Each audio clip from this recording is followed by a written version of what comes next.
નમસ્કાર મિત્રો, ગુજરાત સરકારી યુટ્યુબ ચેનલમાં તમારું સ્વાગત છે।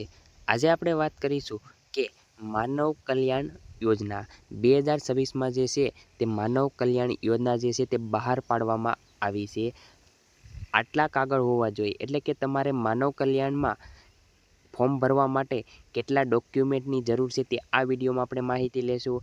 અને કયા સાધનોની કયા સાધનો જે છે તે કયા સાધનો મળશે, તેમ ટોટલ 28 સાધનો છે તે આ વિડીયોમાં આપણે સંપૂર્ણ માહિતી લેવાના છીએ કે માનવ કલ્યાણ યોજનામાં કેટલા જે વ્યવસાયો છે તે 28 ટોટલ વ્યવસાયો તે આ વિડીયોમાં આપણે સંપૂર્ણ માહિતી લેવાના છીએ। અને જો તમે અમારી ચેનલમાં ન હોય તો ચેનલને લાઇક, શેર અને સબસ્ક્રાઈબ કરી દેજો। આ તમામ જે છે તે સાધનો કીટ જે છે તે મફત આપવામાં આવશે। લકી ડ્રો પ્રમાણે તમારું જો લકી ડ્રોમાં નામ હશે તો તમને આ ટૂલ કીટ આપવામાં આવશે। ફોર્મ કઈ રીતે ભરવાનું, ક્યાં ભરવાનું, ડોક્યુમેન્ટ ક્યાં જરૂર પડશે તે આ વિડીયોમાં આપણે સંપૂર્ણ માહિતી લેવાના છીએ। તો વિડીયો ચાલુ કરીએ।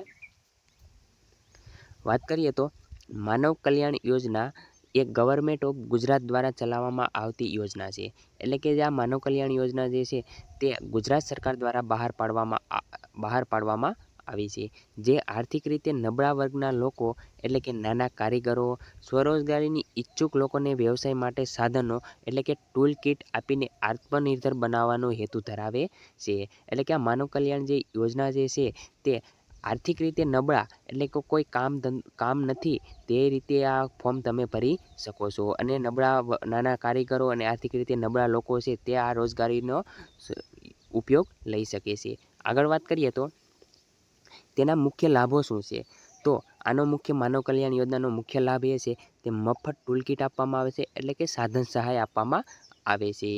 અને આગળ વાત કરીએ તો નાના ધંધા શરૂ કરવા અથવા વિસ્તૃત કરવાની સહાય આપે છે। સ્વરોજગારીને પ્રોત્સાહન આપવાનું છે। હવે વાત કરીએ તો માનવ કલ્યાણ યોજનાની પાત્રતા શું છે, એટલે કે પાત્રતા શું છે, તો વાત કરીએ કોને આ યોજનાનો લાભ લઈ શકે છે, તો ગુજરાત રાજ્યના રહેવાસી હોવા જોઈએ। એટલે કે તમારે માનવ કલ્યાણ યોજનાનું જે આ ટૂલ કીટ તમારે ફ્રીમાં જોતી હોય તો તમે ગુજરાત રાજ્યના રહેવાસી હોવા જોઈએ। સામાન્ય રીતે વાર્ષિક આવક સરકાર દ્વારા નક્કી કરેલી મર્યાદામાં હોવી જોઈએ। કારીગર, મજૂર અથવા સ્વરોજગારી સાથે જોડાયેલા હોવા જોઈએ। એટલે કે તમે આની પાત્રતા માટે કારીગર હોવા જોઈએ, મજૂર હોવા જોઈએ અથવા સ્વરોજગારી, એટલે કે તમને આ ધંધા વિશેની આવડત હોવી જોઈએ। આગળ વાત કરીએ તો અરજી સામાન્ય રીતે ઈ કુટીર દ્વારા તમે કુટીર જે ગૂગલ ઉપર જઈ તમે કુટીર પોર્ટલ જે છે તમે ત્યાં જઈને કુટીર સર્ચ કરશો એટલે કે ઓનલાઈન થાય છે। એટલે કે તમે કુટીર દ્વારા તમે ફોર્મ ભરી શકો છો।